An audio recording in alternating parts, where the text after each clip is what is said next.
Everyone, मुझे उम्मीद है कि आप सभी अच्छे हैं और आज मैं लेकर आई हूं basic concepts of chemistry class 11th chemistry और इसी के साथ शुभारंभ करेंगे हम क्लास 11th केमिस्ट्री का। मैं हूं Roshni from Learno Hub, the free learning platform, जहां पर आप फिजिक्स, केमिस्ट्री, मैथ्स, बायोलॉजी सब कुछ पढ़ सकते हो absolutely for free at learnohub.com। तो क्या सभी तैयार हैं? Let's get started.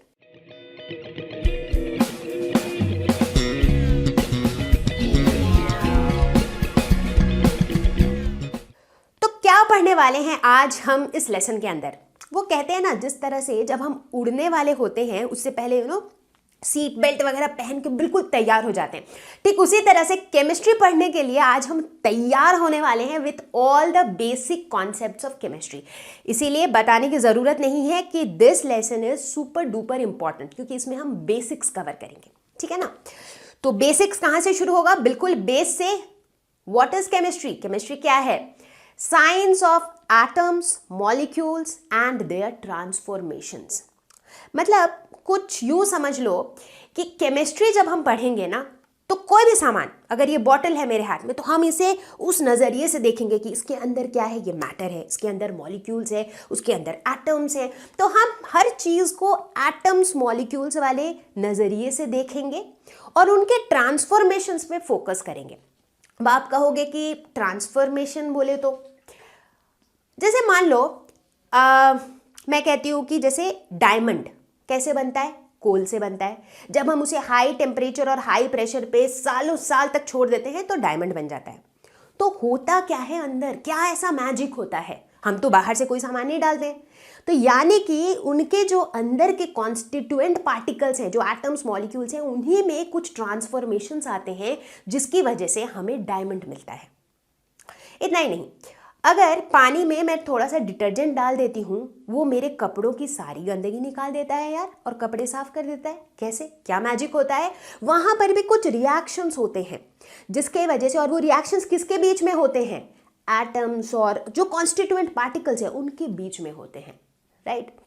हम जितनी चीज़ें देखते हैं आसपास, चाहे वो फैब्रिक हो जिसके हमारे कपड़े बनते हैं, या फिर मेडिसिन्स हो जो हमारे लिए बहुत यूज़फुल है, या फिर प्लास्टिक्स जिसे हम बहुत ही फ्रीक्वेंटली यूज़ करते हैं in our day to day life, ये सभी चीज़ें जो बनती हैं कैसे बनती हैं? कुछ ना कुछ रिएक्शन से बनती है, जहाँ पर एटम्स, मॉलिक्यूल्स, ये सारे कुछ ना कुछ ट्रांसफॉर्मेशंस अंडरगो करते हैं।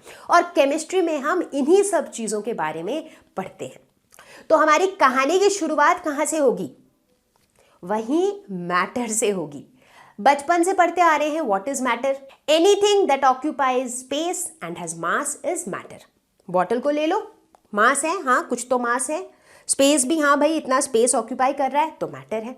बचपन से हम ये भी पढ़ते आ रहे हैं कि मैटर के 3 स्टेट्स हैं, सॉलिड, लिक्विड, गैस, ठीक है। सॉलिड की बात करें तो उसमें क्या होता है कि जो उसके पार्टिकल्स होते हैं, जो उसके कॉन्स्टिट्यूएंट पार्टिकल्स होते हैं, वो बिल्कुल एकदम क्लोजली पैक्ड होते हैं। यूँ समझ लो एक बॉक्स के अंदर आपने बॉल्स रखे हुए हैं बहुत सारे, और उन सबको बिल्कुल ऐसे फिट किया हुआ है कि बिल्कुल जगह नहीं है, कोई हिल नहीं सकता है। तो अगर आप एक बिल्कुल भीड़ वाली बस के अंदर चढ़े हो, जहाँ पर बैठना तो दूर की बात है, लिटरली खड़े होने की भी जगह नहीं है, तो कैसी हालत होती है आपकी? आप हिल भी नहीं पाते हो। सो वैसी ही हालत होती है सॉलिड के अंदर के पार्टिकल्स की। They are very closely packed, they are not free to move, वो मूव नहीं कर पाते हैं। वहीं अगर हम लिक्विड की बात करें तो वहां पर क्या है कि आप समझ लो कि उसी डब्बे से आपने 2-3 बॉल्स हटा दिए, तो क्या होगा? अब जो बाकी के बॉल्स हैं उनके पास थोड़ा जगह होगा, यार चलो ठीक है, थोड़ा मूव कर सकते हैं। यानी कि आप जिस बस में चढ़े हो वहां पर बैठने की जगह तो नहीं है, बट एटलीस्ट आराम से खड़े हो पा रहे हो। मतलब लोग थोड़े दूर दूर खड़े हैं तो थोड़ा बहुत हिल पा रहे हो। तो ये हालत है लिक्विड की। और अगर हम गैस की बात करें तो वहाँ पर ऐसा है कि यार आप बिल्कुल खाली बस में चढ़े हो, जहाँ पर बैठने की जगह ही नहीं बल्कि बहुत सारी खाली जगह भी पड़ी हुई हैं, तो लोग जो है आराम से लेट के भी जा सकते हैं। तो गैस के केस में जो पार्टिकल्स हैं they are free to move, आराम से बिंदास मूव कर सकते हैं, ठीक है। अगर हम बात करें सॉलिड की, यानी कि अभी फिलहाल मेरे हाथ में बॉटल है तो हर जगह बॉटल का एग्जाम्पल आ रहा है, तो बॉटल की अगर बात करें, यानी कि सॉलिड की अगर बात करें, तो इनका एक फिक्स्ड शेप और फिक्स्ड वॉल्यूम है। देखो शेप भी फिक्स्ड है, वॉल्यूम भी फिक्स्ड है, भाई इतना ही इसमें अट सकता है सामान, है ना।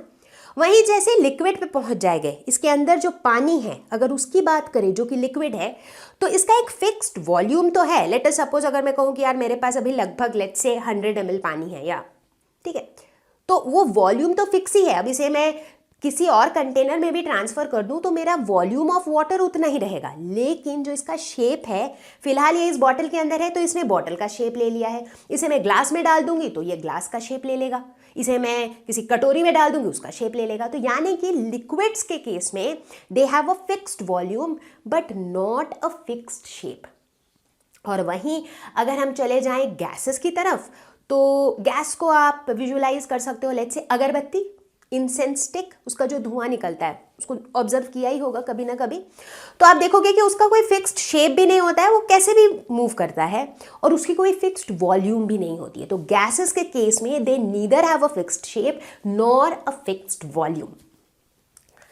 अब ये जो तीनों स्टेट्स हैं, सॉलिड, लिक्विड और गैस, इनके बारे में एक और बहुत इंटरेस्टिंग बात है, और वो है ये, यानी कि they are interconvertible. Interconvertible मतलब क्या हुआ? कन्वर्टेबल मतलब इसे हम कन्वर्ट कर सकते हैं। इंटर मतलब आपस में, यानी कि इन्हें हम आपस में कन्वर्ट कर सकते हैं, सॉलिड को लिक्विड में, लिक्विड को गैस में, गैस को सॉलिड में, मतलब इस तरह से हम इसे कन्वर्ट कर सकते हैं। ठीक है, चलो देखते हैं कैसे। तो सबसे पहले बात करते हैं कि यार मैंने कहा कि मुझे ना सॉलिड से लिक्विड में कन्वर्ट करना है, पॉसिबल है क्या? बिल्कुल पॉसिबल है, ये तो आप रोज अपने घर पे देखते हो। सॉलिड में एग्जांपल ले लो आइस का, आइस सॉलिड है ना। जब भी आप आइस को फ्रीजर से निकाल के बाहर छोड़ देते हो थोड़ी देर, क्या होने लगता है? आइस मेल्ट होने लगता है, और क्या बन जाता है? वाटर, जो कि लिक्विड है। तो यानी कि सॉलिड से लिक्विड आप आराम से जा सकते हो, और इस प्रोसेस को हम क्या कहते हैं? मेल्टिंग। ठीक है, नहीं लिक्विड कुछ पसंद नहीं आ रहा है, लिक्विड को वेपर में चेंज कर सकते हैं क्या? गैस में चेंज कर सकते हैं, बिल्कुल कर सकते हैं। अब जो पानी है उसे एक पतीले में डालो और गर्म कर दो, क्या होगा? वो वेपर में कन्वर्ट हो जाएगा। तो इस प्रोसेस को हम क्या कहेंगे? वेपोराइजेशन। वेपर में मज़ा नहीं आ रहा है, क्या हम वेपर से वापस सॉलिड में आ सकते हैं? वो भी आ सकते हैं, और उस प्रोसेस को हम कहते हैं डिपोजिशन। तो ये शायद नाम आपने बहुत ज़्यादा ना सुना हो। तो डिपोजिशन में क्या होता है कि वाटर वेपर जो है वो डायरेक्टली आइस में कन्वर्ट हो जाता है। इसका बेस्ट एग्जांपल है फ्रॉस्ट। फ्रॉस्ट वर्ड तो सुना ही होगा। ये जो फिनोमिनन है ना, ये आपको जहाँ पर बहुत एकदम फ्रीजिंग कोल्ड होती है ना, जिन जगहों में, वहाँ पर देखने को मिलती है। वहाँ पे आप अक्सर देखोगे कि लीफ के ऊपर, पत्तों के ऊपर ना ऐसे आइस की पतली सी लेयर होती है। कई बार विंडो पेन्स पे आपको पतली सी आइस की लेयर दिखती है। तो क्यों होता है ऐसा? क्योंकि रूम के अंदर का जो एयर होता है ना, वो वार्म होता है, मॉइस्ट होता है। जब ये वार्म एयर वो फ्रीजिंग कोल्ड विंडो पेन्स के कांटेक्ट में आता है, तो जो सराउंडिंग वाटर वेपर है ना, वो कन्वर्ट हो जाता है आइस में। तो डायरेक्टली वेपर से सॉलिड में कन्वर्ट हो जाता है, और वही हमें विंडो पेन्स के ऊपर फ्रॉस्ट की तरह दिखता है। ठीक है, चलो ठीक है, ये तो हमने देख लिया कि भाई सॉलिड से लिक्विड, लिक्विड से गैस, और गैस से वापस सॉलिड, ये सारे कन्वर्जन्स पॉसिबल हैं। अब उल्टा घूमे क्या? यानी कि क्या ऐसा पॉसिबल है कि हम सॉलिड से सीधा गैस पे चले जाएं? ऐसा हो सकता है, बिल्कुल हो सकता है, और इस प्रोसेस को हम कहते हैं सब्लिमेशन। इसका एग्जाम्पल है नैप्थलीन बॉल्स। देखा होगा आपने, घर पे हम अक्सर इसे यूज़ करते हैं, जैसे जहाँ पर भी मतलब कपड़े वगैरह स्टोर करते हैं ना, वहाँ पर हम नैप्थलीन बॉल्स छोड़ देते हैं ताकि वहाँ पे कीड़े वगैरह ना आए। तो नैप्थलीन बॉल्स अगर आपने कभी ध्यान दिया हो, आप देखोगे कि वो सॉलिड होता है, और एक टेम्परेचर के बाद क्या होता है कि वो डायरेक्टली सॉलिड से वेपोराइज हो जाता है, वो लिक्विड स्टेट में जाता ही नहीं है। तो ये एग्जाम्पल है सब्लिमेशन का। ठीक है, चलो बढ़िया। अब अगला सवाल कि गैस से लिक्विड, ये तो बहुत आसान सा है। गैस से लिक्विड, वाटर वेपर से वाटर, बारिश, वही तो होता है। क्लाउड क्या है? गैसियस फॉर्म में, और बारिश किस फॉर्म में है? लिक्विड में। तो इस प्रोसेस को हम क्या कहते हैं? इसे हम कहते हैं कॉन्डेंसेशन। ठीक है, और फाइनली लिक्विड टू सॉलिड, ये तो बहुत ही आसान है। पानी लिया, फ्रीजर में डाला, बन गया आइस। तो मतलब लिक्विड टू सॉलिड का जो प्रोसेस है उसे हम कहते हैं फ्रीजिंग। तो इस तरह से हम देख रहे हैं कि ये जो तीनों स्टेट है ये आपस में एक से दूसरे में वो कन्वर्ट हो सकते हैं, इसीलिए हम इन्हें कहते हैं इंटर कन्वर्टेबल। अब मैटर को देखते हैं मैक्रोस्कोपिक लेवल से, मतलब माइक्रोस्कोपिक से नहीं, मतलब मैटर के अंदर नहीं घुसेंगे एटम्स मॉलिक्यूल्स में, हम ऊपर से देखेंगे। मैक्रो मतलब बड़ा, ऊपर से अगर हम मैटर को देखें तो मैटर को हम दो कैटेगरीज में डिवाइड कर सकते हैं, प्योर सब्सटेंस एंड मिक्सचर। ठीक है, प्योर सब्सटेंस क्या होता है? प्योर, शुद्ध, कोई मिलावट नहीं, वो प्योर सब्सटेंस है। तो प्योर सब्सटेंस वो सब्सटेंस होते हैं जिनका एक फिक्स्ड कॉम्पोजिशन होता है, फिक्स्ड कॉम्पोजिशन, ध्यान रखना है। जैसे मान लो एग्जाम्पल लेते हैं लेट्स से गोल्ड का। गोल्ड क्या है? प्योर है। क्यों? क्योंकि गोल्ड के अंदर सिर्फ गोल्ड ही है, कुछ और नहीं है। अब अगर आपका सुनहर उसमें कुछ मिलावट कर रहा है तो मुझे पता नहीं, बट अदरवाइज जैसे गोल्ड है, सिल्वर है, कॉपर है, ये क्या है? ये प्योर है, मतलब इनके अंदर सिर्फ वही एक ही तरह के पार्टिकल से वो बने हुए हैं। अब इसका ये मतलब नहीं है कि प्योर सब्सटेंस सिर्फ ऐसी ही चीज़ें होंगी जिसमें एक ही तरह का पार्टिकल हो। जैसे एग्जाम्पल लेते हैं पानी का, वाटर। वाटर क्या होता है? H2O। वाटर हालांकि दो डिफरेंट चीज़ों से बना है, हाइड्रोजन एंड ऑक्सीजन, लेकिन हाइड्रोजन और ऑक्सीजन का जो कॉम्पोजिशन है वाटर में वो फिक्स्ड है। हमेशा 2:1 के रेशियो में ही हाइड्रोजन और ऑक्सीजन जो है वो कंबाइन होकर वाटर बनाएगा। तो यानी कि कॉम्पोजिशन फिक्स्ड है, ठीक है ना। तो ये भी मेरा प्योर सब्सटेंस है, ठीक है। अब प्योर सब्सटेंस को हम फर्दर दो कैटेगरी में क्लासीफाई कर सकते हैं। पहला हो जाएगा एलिमेंट्स और दूसरा हो जाएगा कंपाउंड्स। एलिमेंट्स क्या होते हैं? वो प्योर, मतलब प्योर मतलब वैसे वाले जिसके अंदर एक ही टाइप के पार्टिकल्स प्रेजेंट हो, जैसे कि गोल्ड, सिल्वर, कॉपर। ये सब में क्या होता है ना कि अगर कॉपर है तो उसके अंदर एक ही टाइप, उसके अंदर सिर्फ कॉपर पार्टिकल्स ही हैं, मतलब ऐसा नहीं कि उसके अंदर कुछ और भी चीज़ें हैं, सिर्फ कॉपर एलिमेंट के ही एटम्स हैं, ठीक है। तो ये होते हैं एलिमेंट्स। दूसरी तरफ अगर हम कंपाउंड्स की बात करें तो उसमें क्या होता है कि हमारे पास दो या दो से अधिक एटम्स होते हैं जो दूसरे दूसरे एलिमेंट्स के होते हैं। जैसे कि वाटर, वाटर में क्या है? हाइड्रोजन एलिमेंट का भी एटम है, ऑक्सीजन का भी एटम है, राइट। दो अलग एलिमेंट्स के एटम्स हैं, लेकिन ये जो हैं ये एक फिक्स्ड रेशियो में प्रेजेंट है, ठीक है। जैसे अगर हम बात करें ग्लूकोज की, क्या होता है ग्लूकोज? C6H12O6। तो यहाँ पर कार्बन, हाइड्रोजन, ऑक्सीजन है, तो ये तीन अलग अलग एलिमेंट के एटम्स, बट इनका जो रेशियो है दैट इज फिक्स्ड। कंपाउंड्स के केस में हम ये देखते हैं कि उनकी जो प्रॉपर्टीज होती हैं वो उसके कॉन्स्टिट्यूएंट एलिमेंट्स के प्रॉपर्टीज से काफ़ी अलग हो सकती हैं। मतलब कि जैसे वाटर है, वाटर जो है वो हाइड्रोजन और ऑक्सीजन से बना है। इसका ये मतलब नहीं है कि वाटर की जो प्रॉपर्टीज़ हैं वो हाइड्रोजन और ऑक्सीजन के प्रॉपर्टीज से सिमिलर होंगी। जैसे कि हम सभी को पता है कि हाइड्रोजन, ऑक्सीजन ये जो है ये गैसियस फॉर्म में एग्जिस्ट करते हैं, और वहीं वाटर की अगर हम बात करें तो वो मोस्टली लिक्विड फॉर्म में एग्जिस्ट करता है, राइट। एक और प्रॉपर्टी की अगर बात करें, जैसे हाइड्रोजन है, हमें पता है कि it Burns with a pop sound, right, मतलब ये बर्न करता है। और ऑक्सीजन तो हम सभी को पता है कि is a supporter of combustion, है ना। तो मतलब हाइड्रोजन और ऑक्सीजन जो है ये आग लगाते हैं, बेसिकली आग लगाने में को फेवर करते हैं, ऐसे समझ लो।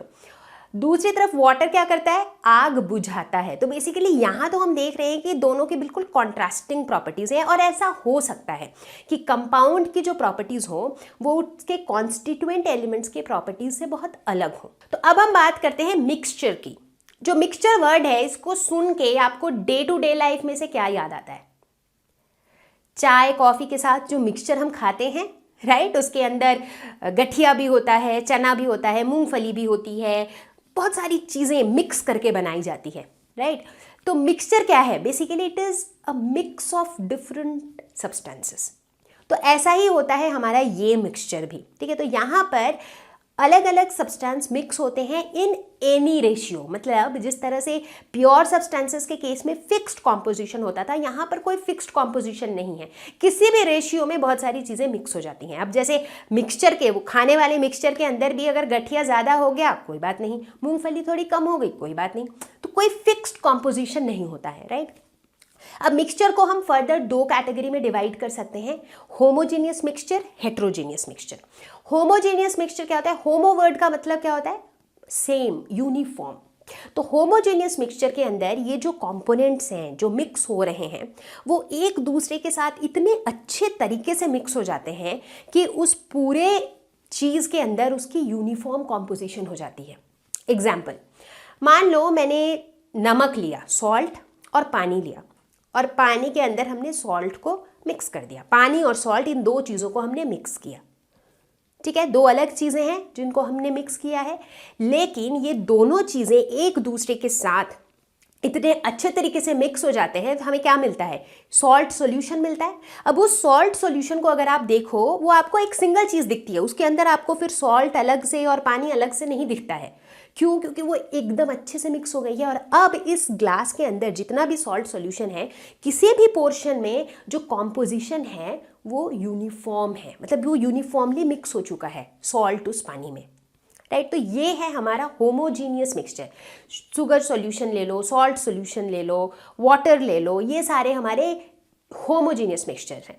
दूसरी तरफ जो सेकेंड टाइप है वो है हेट्रोजीनियस मिक्सचर, मतलब यूनिफॉर्म कॉम्पोजिशन नहीं होता है थ्रू आउट। जैसे कि अगर आप मड को वाटर के साथ मिलाओ, मड मिट्टी, तो क्या होता है, थोड़ा बहुत तो मिक्स होता है, क्योंकि पानी का आप कलर देखोगे थोड़ा ब्राउनिश हो जाता है, बट बहुत सारे मड पार्टिकल्स आपको अलग से दिखते हैं, राइट। तो इसका मतलब आपको दोनों चीज़ों के पार्टिकल्स अलग अलग से दिख रहे हैं, तो वो यूनिफॉर्मली मिक्स नहीं हुए हैं, जिसकी वजह से उसका जो कॉम्पोजिशन है वो थ्रू आउट यूनिफॉर्म नहीं है। कहीं पर मड ज़्यादा होगा, कहीं पर कम होगा, राइट, वैसा होगा। तो इसे हम कहेंगे हेट्रोजीनियस मिक्सचर। तो हेट्रोजीनियस मिक्सचर के अंदर जो कॉन्स्टिट्यूएंट पार्टिकल्स हैं उन्हें हम बड़ी आसानी से सेपरेट आउट कर सकते हैं। इनफैक्ट कई जगहों में तो हम हैंड पिकिंग से ही सेपरेट कर सकते हैं। आपने देखा होगा, जैसे घर पे जब भी खाना बनता है ना, मान लो दाल बनती है या चावल बनती है, तो क्या होता है, उससे पहले जो है हम अक्सर ही उसको चुनते हैं, राइट, कि कहीं चावल के अंदर कोई कंकर तो नहीं है, दाल के अंदर कंकर तो नहीं है। कैसे चुनते हैं? हाथ से ही हम पिक कर लेते हैं, राइट। क्यों? क्योंकि वो मिक्स्ड तो है, but that is heterogeneous mixture, क्योंकि हमें अलग अलग दिखते हैं पार्टिकल्स, राइट, तो हम चुन के निकाल लेते हैं। उसी तरीके से अगर मैं मड वाटर की बात करूँ, इसको अगर आप छन्नी में छान लोगे फिल्ट्रेशन से, आप आराम से सेपरेट आउट कर सकते हो, राइट। तो हेट्रोजीनियस मिक्सचर के अंदर जो कंपोनेंट्स होते हैं उन्हें हम बड़ी ही आसानी से इस तरह के सिंपल फिजिकल मेथड से भी सेपरेट आउट कर सकते। अब हम बात करेंगे मैटर के प्रॉपर्टीज़ की। तो मैटर के प्रॉपर्टीज़ दो टाइप की होती हैं, फिजिकल प्रॉपर्टीज़ और केमिकल प्रॉपर्टीज़। फिजिकल प्रॉपर्टीज़ वो होती हैं जो हम बड़ी आसानी से ऑब्जर्व कर सकते हैं या फिर देख सकते हैं, फील कर सकते हैं और मेजर कर सकते हैं। तो ये ऑब्जर्वेबल और मेजरेबल होती हैं, और इन्हें हम ऑब्जर्व और मेजर कर सकते हैं without changing the identity of the substance. मतलब उस चीज़ को बिल्कुल वैसे ही रहेगा वो चीज़ as it is, and we will be able to tell about the physical properties. ठीक है, जैसे कि कलर, किसी चीज़ के कलर के बारे में बताने के लिए हम उसे बस ऑब्जर्व करेंगे, वो चीज़ एज इट इज़ रहेगा। उसकी स्मेल, हम फील कर सकते हैं स्मेल को, उस चीज़ को कोई चेंज अंडरगो करने की ज़रूरत नहीं है। मेल्टिंग पॉइंट, बॉइलिंग पॉइंट, इस तरह की जो चीज़ें प्रॉपर्टीज़ हैं, these are all physical properties, क्योंकि हम इन्हें मेजर कर सकते हैं। दूसरी तरफ आता है केमिकल प्रॉपर्टीज़। ये ऐसी प्रॉपर्टीज़ होती हैं जिन्हें बताने के लिए उस सब्सटेंस को एक चेंज अंडरगो करना पड़ता है, एक केमिकल चेंज अंडरगो करना पड़ता है। जैसे कि अगर मैं आपसे पूछूं कि कोई एक, मैं आपको सामान दे देती हूँ और मैं पूछती हूँ कि बताओ ये इसके एसिडिटी या फिर बेसिसिटी के बारे में बताओ, ये एसिडिक है या बेसिक है। ये मैं सिर्फ उस चीज़ को देख के नहीं बता सकती, राइट। तो मुझे उसके ऊपर एक टेस्ट करना पड़ेगा। So the moment we do a test, वो जो चीज़ है it will undergo some change, right. या अगर मुझे बताना हो कि यार बताओ कि ये जो है ना वाटर से रिएक्ट कैसे करेगा, वाटर से रिएक्ट करके क्या बनाएगा, तो इसके लिए मुझे उस सामान को वाटर से रिएक्ट कराना पड़ेगा। सो वो जो सामान है it will undergo a change, right. तो केमिकल प्रॉपर्टीज़ ऐसी वो वाली प्रॉपर्टीज़ होती है जिन्हें बताने के लिए उस सब्सटेंस को has to undergo a chemical change. अब अगर हम फिजिकल प्रॉपर्टीज़ की बात करें तो इसके अंदर भी दो कैटेगरी होती है, एक होती है क्वालिटेटिव प्रॉपर्टी, एक होती है क्वांटिटेटिव प्रॉपर्टी। क्वालिटेटिव यानी कि इन्हें हम ऑब्जर्व तो कर सकते हैं बट इन्हें हम इजीली मेजर नहीं कर सकते हैं, इसीलिए उन्हें कहते हैं क्वालिटेटिव। एग्जाम्पल, जैसे मैलिएबिलिटी, कि भाई कोई मेटल कितना मैलिएबल है, उसको हम मतलब ऐसे मेजर नहीं कर सकते, मतलब एज इन हम उसको उसके मेजरमेंट के लिए कोई नंबर नहीं दे सकते हैं, राइट। या फिर किसी सब्सटेंस में कितना शाइन है, लस्टर, स्मेल, मैलिएबिलिटी, डक्टिलिटी, ये सारे क्वालिटेटिव प्रॉपर्टीज़ हैं, ये क्वालिटीज़ हैं, बट इन्हें हम मेजर नहीं कर सकते हैं। दूसरी तरफ जो क्वांटिटेटिव प्रॉपर्टीज़ होती हैं उन्हें हम बहुत ही आसानी से मेजर कर सकते हैं। जैसे कि लेंथ, कितना लेंथ है हम बता सकते हैं, एक नंबर के साथ हम वो मेजरमेंट बता सकते हैं। या फिर कितना वॉल्यूम है, या फिर कितनी हाइट है, कितना एरिया है, कितनी डेंसिटी है, इस तरह की जो चीज़ें हैं इनको हम मेजर कर सकते हैं। और मेजरमेंट हम कैसे बताते हैं, उसके लिए हमें दो चीज़ें चाहिए होती है, एक नंबर चाहिए होता है और एक यूनिट चाहिए होता है। यूनिट बहुत ज़रूरी है। जैसे मैंने पूछा कि लेट्स से इस बेड का लेंथ कितना है, 2, सिर्फ 2 बताऊंगी तो आपको समझ आएगा कितना है, नहीं समझ आएगा, राइट। 2 क्या, 2 मीटर्स है, 2 किलोमीटर्स है, 2 सेंटीमीटर्स है, 2 मिलीमीटर्स है। और जैसे जैसे यूनिट चेंज हो रहा है आपका एक्चुअली वो लेंथ चेंज हो रहा है, राइट। तो इसीलिए कोई भी मेजरमेंट, कोई भी क्वांटिटेटिव प्रॉपर्टी को मेजर करने के लिए हमें एक नंबर चाहिए होता है फॉलोड बाय अ यूनिट। अब जहाँ यूनिट्स की बात आ गई तो वहाँ पर हमें एक स्टैंडर्डाइज्ड सिस्टम चाहिए कि भाई कौन से क्वांटिटी का कौन सा यूनिट होता है। अगर ऐसा नहीं हुआ तो क्या होगा कि मान लो भाई इंडिया में जो है हम लेंथ किसी यूनिट में मेजर करते हैं, अमेरिका में कोई और यूनिट में मेजर करते हैं, किसी और कंट्री में किसी और यूनिट में मेजर करते हैं। तो ऐसे क्या होगा, कोई स्टैंडर्ड नहीं रहेगा, तो एक जगह से दूसरी जगह का जो मेजरमेंट है बिल्कुल अलग अलग रहेगा सिस्टम। तो इसीलिए हमें चाहिए एक इंटरनेशनल लेवल पे एक स्टैंडर्डाइज्ड सिस्टम, और यहीं आता है हमारा SI सिस्टम ऑफ यूनिट्स। सबने सुना ही होगा SI यूनिट के बारे में। तो SI जो वर्ड है ये एक फ्रेंच वर्ड से आया है जिसका फुल फॉर्म है सिस्टम इंटरनेशनल। तो ये एक इंटरनेशनल सिस्टम ऑफ यूनिट्स हैं जिसके अंदर टोटल 7 बेस यूनिट्स को डिफाइन किया जाता है, जो जिसे हम फंडामेंटल यूनिट्स भी कह सकते हैं। तो इसके अंदर हमने 7 बेस क्वांटिटीज डिफाइन किए हैं। तो वो क्वांटिटीज कौन कौन से थे, length, mass, time, electric current, thermodynamic temperature, amount of substance और ल्यूमिनस इंटेंसिटी। और इन क्वांटिटीज की जो SI यूनिट्स थी उन्हें हम कहते हैं बेस यूनिट्स, जो कि हैं मीटर लेंथ के लिए, किलोग्राम मास के लिए, सेकंड टाइम के लिए, एम्पियर करंट के लिए, केल्विन टेम्परेचर के लिए, मोल अमाउंट ऑफ सब्सटेंस के लिए और कैंडेला ल्यूमिनस इंटेंसिटी के लिए। और ये रहे इनके सिंबल्स। इनमें से काफ़ी सारे यूनिट्स तो हमने ऑलरेडी यूज़ कर रखा है, जैसे कि kilogram, metre, second, ampere, kelvin. Mole एक ऐसा यूनिट है जिसे हम अभी इंट्रोड्यूस करेंगे इस लेसन के अंदर। तो इसमें अगर हम बात करें मास की, तो मास होता क्या है, मास होता है the amount of matter contained in a body, मतलब एक सब्सटेंस के अंदर कितना मैटर है वो बताता है मास। तो मास का SI यूनिट होता है kg यानी कि किलोग्राम। हालांकि जैसे लेबोरेटरीज में जब हम काम करते हैं तो हम कई बार बहुत छोटे छोटे मासेस के साथ डील करते हैं, क्योंकि जैसे देखो केमिस्ट्री में तो क्या है ना, हम एटम्स मॉलिक्यूल्स लेवल पे बहुत स्टडीज़ करते हैं। तो एटम मॉलिक्यूल इन सब का जो साइज़ होता है बहुत छोटा होता है, इनका मास भी बहुत कम होता है, राइट। तो जब हम इतने छोटे छोटे चीज़ों के साथ डील करते हैं तो हम लैब में कई बार ग्राम को जो है उसे एक यूनिट की तरह यूज़ करते हैं। हालांकि SI यूनिट जो है दैट इज़ किलोग्राम। अब चूंकि हम मास की बात कर रहे हैं तो I think it will be nice कि हम एक बारी दोबारा ये याद कर लें कि मास और वेट ये दोनों सेम चीज़ नहीं होती है। बहुत से बच्चों को लगता है कि वेट क्या है, वही है वजन, मास भी वही है तो सेम ही चीज़ है, बट ऐसा नहीं है। चलो देखते हैं। किसी भी सब्सटेंस में जो टोटल अमाउंट ऑफ मैटर होता है उसे हम मास कहते हैं, जो कि मैंने अभी बताया। लेकिन दूसरी तरफ जब हम वेट की बात करते हैं तो वेट मास नहीं होता है। वेट क्या होता है, इट इज अ फोर्स। तो weight is a completely different thing, it is a force exerted by gravity on an object. तो यानी कि अगर हमारे पास कोई ऑब्जेक्ट है जिसका मास m है तो उसके ऊपर जितना फोर्स ग्रेविटी लगाता है, तो फोर्स हम कैसे निकालते हैं, मास इनटू एक्सेलरेशन। और यहां पर एक्सेलरेशन किसकी वजह से है, due to gravity. So mass into acceleration due to gravity, ये होता है वेट। ठीक है। तो mass of a substance is constant, ये हर जगह सेम रहता है, लेकिन जो वेट है it varies from one place to another. क्यों, क्योंकि वेट जो है ये मास पे भी डिपेंड करता है और एक्सेलरेशन ड्यू टू ग्रेविटी की वैल्यू पे भी डिपेंड करता है। अब अगर हम मून पे चले जाएं तो मून पे एक्सेलरेशन ड्यू टू ग्रेविटी की वैल्यू अलग है, तो वहां पर वेट भी किसी पर्टिकुलर ऑब्जेक्ट का अलग हो जाएगा। बात करते हैं यूनिट की। मास का SI यूनिट है किलोग्राम यानी कि kg, और वेट का SI यूनिट है न्यूटन। इनफैक्ट न्यूटन जो है ये फोर्स का SI यूनिट है, और चूंकि वेट एक फोर्स है तो वेट का भी SI यूनिट न्यूटन है। टेम्परेचर की अगर बात करें तो इसे मेजर करने के लिए 3 स्केल्स होते हैं या फिर 3 यूनिट्स होते हैं, degree Celsius, degree Fahrenheit and kelvin. इन तीनों में से kelvin is the SI unit of temperature.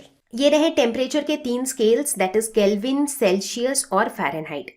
तो हम वाटर का फ्रीजिंग पॉइंट और वाटर का बॉइलिंग पॉइंट, इसे जो है रेफरेंस मान के चलते हैं। तो हम देखते हैं कि सेल्सियस स्केल में 0 डिग्री सेल्सियस होता है फ्रीजिंग पॉइंट ऑफ वाटर और 100 डिग्री सेल्सियस होता है बॉइलिंग पॉइंट ऑफ वाटर। ठीक है, अब ये जो तीनों यूनिट्स हैं टेम्परेचर के, केल्विन, सेल्सियस, फ़ारेनहाइट, इन्हें हम आपस में कन्वर्ट कर सकते हैं। ठीक है, तो degree Fahrenheit is equal to 9/5 degree Celsius plus 32 होगा यहाँ पर। ठीक है, तो इसीलिए जब डिग्री सेल्सियस की वैल्यू 0 हो जाएगी तो डिग्री फ़ारेनहाइट की वैल्यू होगी 32 डिग्री फ़ारेनहाइट। तो इसीलिए देखो जो फ़ारेनहाइट का स्केल है उसका 32 जो है वो सेल्सियस के 0 के लेवल पर है। उसी तरह केल्विन और सेल्सियस का रिलेशन कुछ ऐसा है कि kelvin is equal two degree Celsius plus 273। तो इसीलिए जब 0 डिग्री सेल्सियस है तो कॉरेस्पॉन्डिंग केल्विन का स्केल में वैल्यू क्या है, 273 केल्विन। ठीक है, इनफैक्ट आपने देखा होगा कि जब कभी हमें फीवर होता है तो हम घर में थर्मोमीटर यूज करते हैं बॉडी टेम्परेचर देखने के लिए। तो जनरली वो कौन से स्केल पे होता है, वो फ़ारेनहाइट स्केल पे होता है। देखा होगा कि भाई बहुत तेज बुखार हो, जब 102 103 बुखार हो जाता है, हम कहते हैं बहुत तेज बुखार है। तो ये 102 103 क्या है, इट इज 102 और 103 डिग्री फ़ारेनहाइट, क्योंकि फ़ारेनहाइट स्केल में 98.6 हमारा नॉर्मल बॉडी टेम्परेचर है। ठीक है, एक और इंपॉर्टेंट बात यहाँ पर नोट कर सकते हैं कि जो सेल्सियस स्केल है इसमें नेगेटिव वैल्यूज पॉसिबल हैं टेम्परेचर के, क्योंकि जैसे केल्विन का जब 250 या 260 केल्विन होगा तो उसका कॉरेस्पॉन्डिंग जो सेल्सियस वैल्यू होगा that will be in negative. लेकिन जब हम केल्विन स्केल को देखते हैं तो इसमें नेगेटिव वैल्यूज पॉसिबल ही नहीं है, केल्विन स्केल में नेगेटिव वैल्यूज नहीं होते हैं। केमिस्ट्री में हम बहुत छोटे और बहुत बड़े नंबर्स को हैंडल करते हैं। छोटे नंबर्स तब जब हम size of atom, size of molecules की बात करते हैं, तो हम इस तरह के नंबर्स पे आते हैं जहाँ पर 0.00000 कुछ होता है।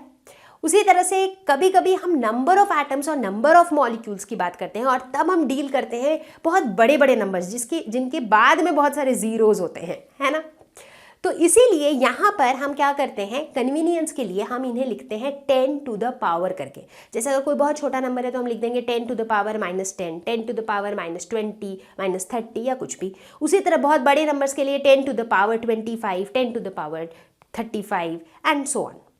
तो अब जहाँ पे इतने सारे पावर इन्वॉल्व हो जाते हैं तो हमेशा नंबर्स को इस तरह से पढ़ने में दिक्कत आती है, 10 to the power 12, 10 to the power 20 वगैरह वगैरह।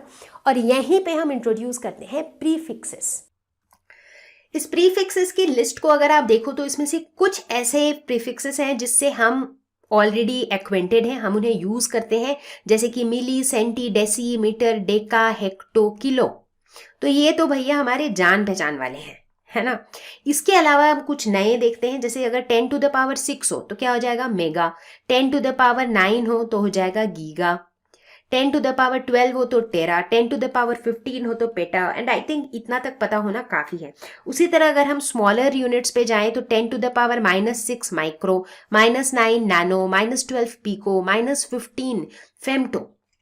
तो अब जैसे मान लो अगर हम लेंथ मेजर कर रहे हैं तो क्या हो जाएगा, पिकोमीटर, फेम्टोमीटर, नैनोमीटर, मिलीमीटर, सेंटीमीटर। तो अभी तक हमने देखा कि हमने सिर्फ 7 बेस यूनिट्स डिफाइन किए हैं, है ना। अब आप पूछोगे कि बट ऐसे कैसे चलेगा, हमारे पास इतने सारे जो और क्वांटिटीज हैं उनके यूनिट्स का क्या। तो उनके यूनिट्स को हम बेसिकली इन 7 बेस यूनिट से डिराइव करते हैं और इसीलिए उन्हें हम कहते हैं डिराइव्ड यूनिट्स। अगला सवाल आ सकता है कि ये सब कौन डिसाइड करता है कि बेस यूनिट्स कौन से होंगे, डिराइव्ड यूनिट्स कौन से होंगे। तो हर कंट्री में एक नेशनल मेट्रोलॉजी इंस्टीट्यूट होता है which deals with measurement related things, कि भाई ये मेजरमेंट के जो स्टैंडर्ड्स है ना, नेशनल स्टैंडर्ड के हिसाब से मेजरमेंट की चीज़ों को हैंडल करने के लिए नेशनल मेट्रोलॉजी इंस्टीट्यूट होता है। इंडिया में भी एक ऐसा इंस्टीट्यूट है which is national physical laboratory, that is NPL इन दिल्ली।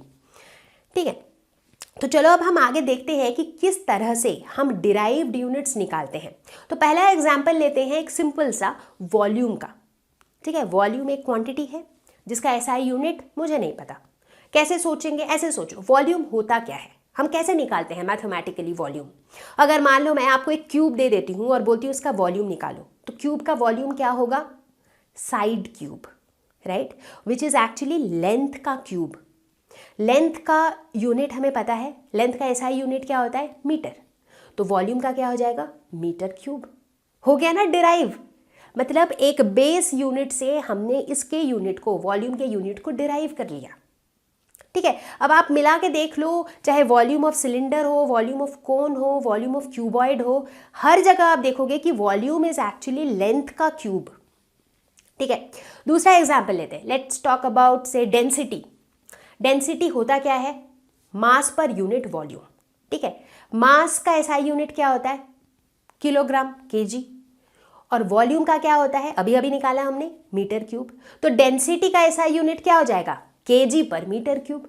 तो इस तरीके से हम यूनिट्स डिराइव करेंगे। जहां हम मेजरमेंट की बात करने लगते हैं वहीं पे साथ साथ आ जाता है अनसर्टेनिटी, क्योंकि कोई भी मेजरमेंट जो हम करते हैं हम बिल्कुल श्योर नहीं हो सकते कि यार this is the perfect measurement, है ना कहीं उसमें कुछ ना कुछ एरर्स, कुछ ना कुछ अनसर्टेनिटी रहती ही है। बट हम सभी चाहते हैं कि भाई हमारा मेजरमेंट जो है बिल्कुल परफेक्ट हो, और इस परफेक्शन को एक्सप्रेस करने के लिए हम दो टर्म्स यूज करते हैं, प्रिसीशन और एक्यूरेसी। बहुत से बच्चों को ये समझ नहीं आता है कि दोनों में फर्क क्या है। एक्यूरेट रिजल्ट, प्रिसाइज रिजल्ट, फर्क क्या है? जब हम प्रिसीशन की बात करते हैं तो बेसिकली हम ये कहना चाहते हैं, आपने ये देखा होगा राइट, कि जब आप लैब में, अपने स्कूल के लैब में भी कोई एक्सपेरिमेंट करते हो तो आप मल्टीपल ऑब्जर्वेशंस लेते हो, राइट। मतलब ऐसा नहीं कि मान लो किसी चीज़ की आपको हाइट निकालनी है, ऐसा नहीं है कि भाई एक बार मेजर किया हाइट और सीधा आंसर लिख दिया, ऐसा नहीं। हम क्या करते हैं, वो मेजरमेंट को, वो जो रीडिंग है ना, उसको हम 4 बार, 5 बार, कई बार 10 बार लेते हैं और उसके बाद उसका मीन निकाल लेते हैं, एवरेज निकाल लेते हैं, राइट। ऐसा हम क्यों करते हैं? क्योंकि चूंकि हम ये एक्सपेरिमेंट परफॉर्म कर रहे हैं तो बहुत तरह की एरर्स आ सकती हैं। जब हम इनको बार बार लेंगे और फिर उसका एवरेज आउट करेंगे तो मेरा जो रिजल्ट है ना वो ज़्यादा सही आएगा, है ना। तो अब समझो, अब जब हम प्रिसीशन की बात करते हैं, हम ये कहते हैं कि ये जो मैंने मल्टीपल रीडिंग्स ली है ना, ये रीडिंग्स एक दूसरे के कितने क्लोज है। मान लो मेरी पहली रीडिंग आई है, एक ऐसे रफ एग्जांपल दे रही हूँ, मान लो पहला रीडिंग है 1.1 सेंटीमीटर, दूसरा रीडिंग है 1.3 सेंटीमीटर, तीसरा रीडिंग है 1.25 सेंटीमीटर। इसका मतलब है जितनी मेरी रीडिंग्स आ रही है ना वो सारे जो है वो क्लोज है, तो मतलब मेरा जो रिजल्ट आ रहा है दैट इज प्रिसाइज। बट वहीं अगर पहला रीडिंग आया 1.1, दूसरा आया 5.5, तीसरा आया 7.8, तो इसका मतलब है कुछ तो गड़बड़ है, क्योंकि जो मेरे ऑब्जर्वेशंस आ रहे हैं, जो रीडिंग्स आ रही हैं, दे आर नॉट प्रिसाइज। तो प्रिसीशन का मतलब होता है कि जो रीडिंग्स है मेरी वो आपस में वो वैल्यूज कितने क्लोज है। दूसरी तरफ जब हम एक्यूरेसी की बात करते हैं उसका मतलब होता है कि जो मेरा ट्रू वैल्यू है, मतलब जो मेरा रिजल्ट आना चाहिए और जो मेरा रिजल्ट आ रहा है वो दोनों कितने क्लोज हैं। एग्जाम्पल, मान लो जैसे हमें पता है कि एक्सेलरेशन ड्यू टू ग्रेविटी की जो वैल्यू है वो 9.8 मीटर पर सेकेंड स्क्वायर के आसपास आनी चाहिए, ठीक है। अब अगर आपका वैल्यू 9 आ रहा है या आपका वैल्यू 8 आ रहा है या आपका वैल्यू 5 आ रहा है, वो बताएगा कि जो वैल्यू आपका आ रहा है वो कितना एक्यूरेट है, वो ट्रू वैल्यू के कितना पास है। सबको समझ आ गया प्रिसीशन और एक्यूरेसी का फर्क? अभी हम लेंगे एक छोटा सा एग्जाम्पल विथ नंबर्स, जिससे आपको और क्लियर हो जाएगा कि प्रिसीशन और एक्यूरेसी में क्या फर्क होता है। एक एग्जाम्पल लेते हैं। यहाँ पर मान लो क्लास में 4 बच्चे हैं, रमेश, सुरेश, रोहित और राकेश, ठीक है।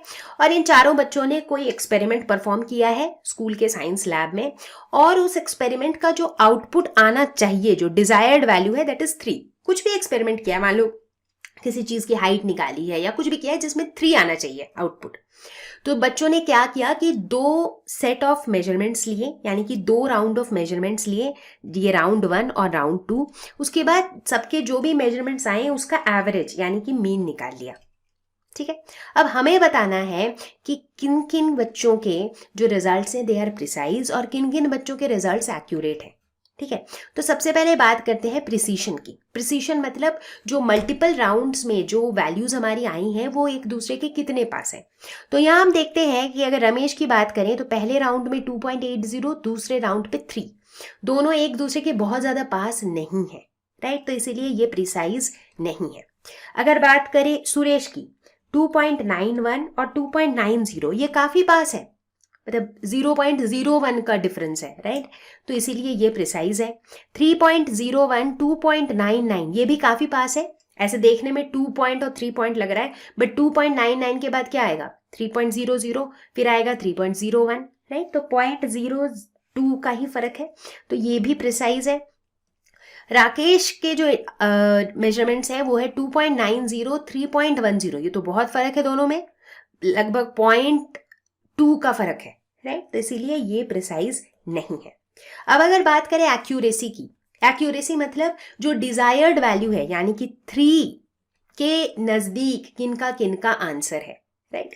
2.9 3 के नजदीक है नहीं, 2.905 नहीं, बहुत ज़्यादा नज़दीक नहीं है मतलब, और लेकिन जो बाकी दोनों वैल्यूज़ हैं वो एग्जैक्ट 3 हैं, तो ये तो बहुत ज़्यादा नज़दीक है, इनफैक्ट ये 3 ही है, तो ये दोनों वैल्यूज़ एक्यूरेट है। तो इस एग्जाम्पल से आपको क्लियरली पता चल गया होगा कि एक्यूरेसी और प्रिसीशन में क्या फ़र्क होता है। अब सवाल ये उठता है कि यार इस अनसर्टेनिटी के साथ डील कैसे करें, क्योंकि जब हम इतने बड़े बड़े नंबर्स होते हैं हमारे पास जिनके पीछे इतने ज़ीरोज़ लगे होते हैं, कभी इतने छोटे नंबर्स होते हैं जिसमें इतने ज़ीरोज़ होते हैं, और जब हम ऐसे नंबर्स को आपस में मल्टीप्लाई डिवाइड वगैरह करते हैं, एक तो ये कैलकुलेशंस बहुत ही टीडियस हो जाता है, दूसरा जो रिजल्ट हमारा निकलता है वो बहुत अनसर्टेन हो जाता है, राइट। तो कैसे सॉल्व करें इस प्रॉब्लम को? इसे सॉल्व करने के लिए हम क्या करते हैं, हम यूज़ करते हैं साइंटिफिक नोटेशन। हम नंबर्स को जो है लिखते हैं साइंटिफिक नोटेशन में। ये साइंटिफिक नोटेशन क्या होता है, किसी भी नंबर को हम इस फॉर्मेट में लिखते हैं n into 10 to the power n। ध्यान देना है कि दोनों n अलग है, एक कैपिटल n है, एक स्मॉल n है। जो कैपिटल n है ये 1 से लेकर के 10 तक की कोई भी वैल्यू ले सकता है, जो स्मॉल n है वो कोई भी पॉजिटिव या नेगेटिव वैल्यूज ले सकता है, ठीक है। तो हम देखेंगे कि जैसे ही हम नंबर्स को इस फॉर्मेट में लिखने लगेंगे हमारे कैलकुलेशंस इजी हो जाएंगे, और जो हम रिजल्ट्स में भी अराइव करेंगे वो भी ज़्यादा सर्टेन हो जाएंगे, ठीक है। तो चलो सबसे पहले तो देखते हैं कि ये जो बड़े बड़े नंबर्स मैंने स्क्रीन पे लिख रखे हैं इनको हम साइंटिफिक नोटेशन में कैसे लिखेंगे।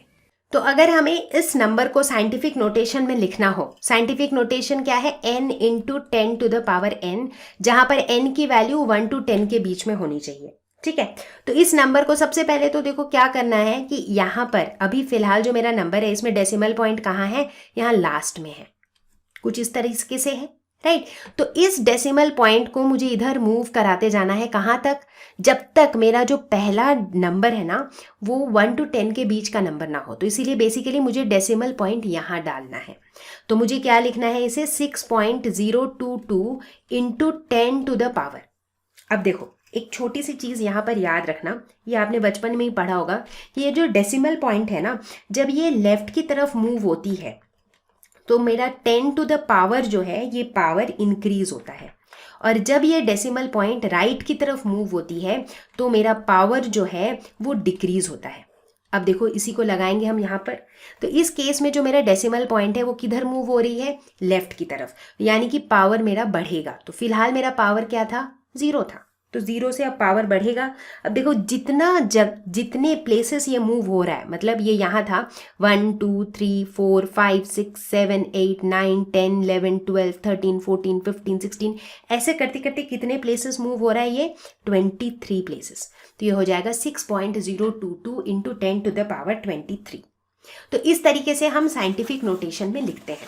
अब आप अगर पूछोगे कि ये डेसिमल पॉइंट ऐसा मूव होने से पावर क्यों बढ़ता है, तो काफ़ी लॉजिकल है। अब यहाँ पर 6.022 है, तो इसको आप कैसे लिखोगे, 6022 divided by 10 to the power 3, तो 10 to the power 23 by 10 to the power 3 क्या हो जाएगा, 10 टू द पावर 20। तो वही है यहाँ पर 6022 इंटू 10 टू द पावर 20, यानी कि उसके 6022 के बाद यहाँ 20 जीरोज हैं, राइट। अब एक और एग्जाम्पल लेते हैं, ये एक बहुत छोटा नंबर है, तो यहाँ पर मेरा डेसिमल पॉइंट फिलहाल कहाँ पे है, यहाँ पे। तो इस डेसिमल पॉइंट को मुझे इस तरफ मूव कराना है, कहाँ तक लेके जाना है, यहाँ तक लेके जाना है, ताकि ये 1.66 हो जाए, क्योंकि अगर डेसिमल पॉइंट यहाँ आ जाएगा तो ये हो जाएगा 16.6, बट मुझे n की वैल्यू रखनी है 1 to 10 के बीच में, तो इसीलिए मैं इसे यहीं तक मूव करूँगी ताकि ये बन जाए 1.66 इंटू 10 to the पावर। अब यहाँ पे डेसिमल जो है राइट की तरफ मूव हो रही है तो पावर मेरा घटेगा, 0 से घटेगा तो क्या होगा, पावर मेरा नेगेटिव में होगा, राइट। अब यहाँ भी काउंट करो 1 2 3 4 करके कितने प्लेसेस मूव कर रहा है, तो 24, तो ये हो जाएगा 1.66 इंटू 10 to the पावर -24। तो इस तरह से हम साइंटिफिक नोटेशन में लिखते हैं। अब साइंटिफिक नोटेशन की जहां हमने बात कर दी, वहीं उसका हाथ पकड़ के आ गया कौन, सिग्निफिकेंट फिगर्स। क्योंकि मैंने क्या बताया था कि साइंटिफिक नोटेशन यूज करेंगे तो हम काफ़ी चीज़ें सर्टेनिटी के साथ बता सकते हैं। तो एक साइंटिफिक नोटेशन के अंदर कितने मीनिंगफुल डिजिट्स हैं जो हमें सर्टेनिटी के साथ पता है, वो बताता है हमें सिग्निफिकेंट फिगर्स। ठीक है, जैसे एक रफ सा एग्जांपल दे रही हूँ। मान लो मैंने बताया कि कोई मेरे पास एक रॉड है जिसकी लेंथ है 12.6739 सेंटीमीटर्स। ठीक है, ऐसे एक एग्जांपल। तो अब जहाँ मैंने बताया कि 12 पॉइंट समथिंग समथिंग, तो अब ये 12 तो फॉर श्योर है कि भाई 12 सेंटीमीटर के आसपास कुछ तो है, तो 12 इज़ फॉर श्योर। 0.6739 जो भी मैंने बताया उसमें भी 0.673 तक भी वी आर वेरी श्योर। अब वो लास्ट का जो 9 है ना, वो मुझे पता नहीं एग्जैक्टली 9 ही था कि 8 था कि 7 था, राइट। तो बेसिकली मैं कहना ये चाह रही हूँ कि कोई भी एक नंबर को देख करके अगर हमें ये पता लग सके कि इसमें कितने डिजिट्स मीनिंगफुल हैं विथ सर्टेनिटी, तो बेस्ट है। उससे क्या होगा, हम अपनी अनसर्टेनिटी के लेवल को और कम कर सकते हैं, राइट। तो चलो देखते हैं कौन से रूल्स हैं जो हमें फॉलो करने पड़ेंगे when we deal with significant figures. पहला रूल कहता है all non zero digits are significant. Example लेते हैं, लेट्स से 0.3267। इसमें कितने सिग्निफिकेंट फिगर्स हैं, 1 2 3 4, जितने नॉन जीरो डिजिट्स हैं वो सारे सिग्निफिकेंट हैं। तो इसमें है 4 सिग्निफिकेंट फिगर्स। दूसरा रूल कहता है zeros preceding to first non zero digit are not significant, यानी कि जो पहला सिग्निफिकेंट यानी कि जो पहला नॉन जीरो डिजिट है उससे पहले जितने भी जीरोस होंगे वो नॉट सिग्निफिकेंट होंगे। एग्जाम्पल लेते हैं, जैसे 0.002, इसमें सबसे पहला नॉन जीरो डिजिट क्या है, 2। 2 से पहले जितने भी जीरोस हैं ये सभी नॉट सिग्निफिकेंट है। तो यानी कि इस पूरे नंबर में कितने सिग्निफिकेंट फिगर्स हैं, सिर्फ 1। अगर एक और एग्जाम्पल ले 0.0026, इसमें कितने सिग्निफिकेंट फिगर्स हैं, सिर्फ 2, क्योंकि इनके पहले जितने भी जीरोज हैं वो सिग्निफिकेंट नहीं है, तो यहां पर 2 सिग्निफिकेंट फिगर्स हैं। तीसरा rule, zeros between 2 non zero digits are significant. ठीक है, तो मान लो अगर कुछ ऐसा नंबर है 2.0006, तो यहां पर ये जो जीरोज हैं ये सिग्निफिकेंट होंगे। क्यों, क्योंकि ये 2 नॉन जीरो डिजिट के बीच में है। तो इस पूरे नंबर में कितने सिग्निफिकेंट फिगर्स होंगे, 5। फोर्थ रूल कहता है कि जीरोज एट द एंड और right of a number are significant provided they are on the right side of the decimal point. ठीक है, तो ये कहता है कि अगर किसी भी नंबर के लास्ट में जीरो है तो वो तभी सिग्निफिकेंट होंगे अगर वो जीरोज जो है वो डेसिमल पॉइंट के राइट साइड पर है।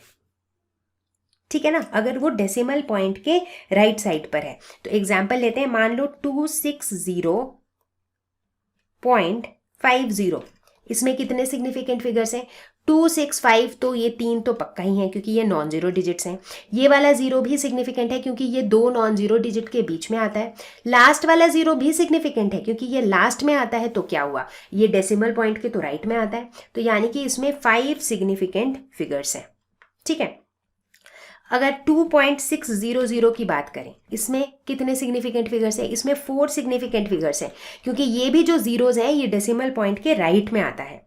0.600 की अगर बात करें, इसमें कितने सिग्निफिकेंट फिगर्स हैं, इसमें 3 सिग्निफिकेंट फिगर्स हैं क्योंकि ये वाला जो जीरो है ये सिग्निफिकेंट नहीं है, ये क्योंकि डेसिमल से पहले आ रहा है, मतलब फर्स्ट नॉन जीरो डिजिट के पहले आ रहा है, तो ये सिग्निफिकेंट नहीं है ना। तो अब अगर हम लास्ट वाला रूल देखें जो कहता है कि exact numbers have an infinite number of significant figures. Exact numbers मतलब जैसे 260, इसमें कितने सिग्निफिकेंट फिगर्स हैं, बहुत से बच्चे कहेंगे 3, 2, 6 और 0, बहुत से बच्चे कहेंगे 2, 2 और 6, राइट। बट यहाँ पर मेरा डेसिमल पॉइंट कहाँ पे है, यहाँ पे है, करेक्ट। और इस डेसिमल पॉइंट के बाद मैं जीरो डाल सकती हूँ अपने मन से, और अपने मन से मैं कितने भी जीरो डाल सकती हूँ, क्योंकि 260 और 260.00, 260.0000, 260.000000, ये सब कुछ का सेम ही मतलब है। और हमने क्या पढ़ा है कि जो भी जीरो नंबर के लास्ट में रहता है लेकिन डेसिमल पॉइंट के राइट में रहता है वो सब सिग्निफिकेंट होता है। तो यहाँ पर उस हिसाब से कितने सिग्निफिकेंट फिगर्स हैं, infinite number of significant figures हैं भाई। तो इसीलिए जितने भी एग्जैक्ट नंबर्स होते हैं they have infinite number of significant figures. अब सिग्निफिकेंट फिगर्स को दिमाग में रखते हुए ऑपरेशन के रूल्स देखते हैं, यानी कि एडिशन, सब्ट्रैक्शन, मल्टीप्लिकेशन, डिवीजन के रूल्स देखेंगे। सबसे पहले बात करेंगे एडिशन और सब्ट्रैक्शन की, ठीक है। ये रूल कहता है कि the result can not have more digits to the right of the decimal point than either of the original numbers, ठीक है। तो मान लो हमारे पास दो नंबर्स हैं 0.326 और 1.2, और हमें इन दोनों को ऐड करना है, ठीक है। तो जो पहला नंबर है इसमें कितने डिजिट्स हैं to the right of the decimal point, 3 digits. इसमें 3 डिजिट्स हैं आफ्टर डेसिमल पॉइंट। 1.2 जो कि हमारा दूसरा नंबर है, इसमें कितने डिजिट हैं आफ्टर डेसिमल पॉइंट, सिर्फ 1, ठीक है। दोनों को अगर ऐड करें तो कितना आएगा, 1.526। बट मेरा आंसर क्या होगा, आंसर तो इस रूल के हिसाब से होगा। रूल कहता है कि result can not have more digits to the right of the decimal point than either of the original number.